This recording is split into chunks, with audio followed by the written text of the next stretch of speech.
Ćao svima, kao što ste vidjeli u naslovu, danas pričamo o tome koliko često treba reinstalirati Windows.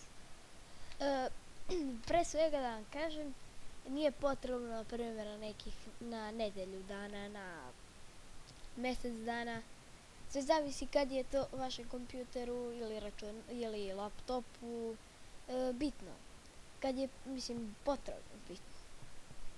I sada nemojte vi stalno, izgubit ćete vreme.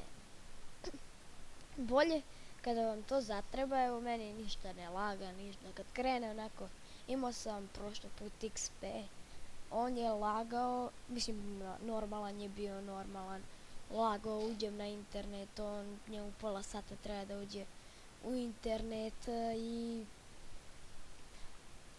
onda što sam još, neke igrice mi se ubaguju sred nečega da bi Windows izađe mi 10 prozora, ovdje mi se otvore ovako i onda sam rekao najvjerojatnije to je do Windowsa.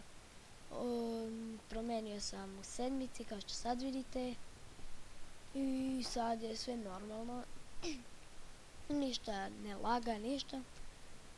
A znam da sam na XP-u mnogo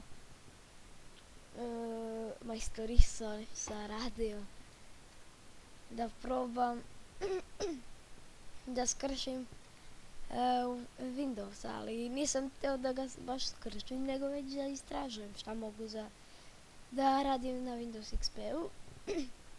I zaključak ide na bar jednu možda godinu dana, to ja tako na godinu dana reinstaliram Windows, a vi kad vam zatreba. I to je to.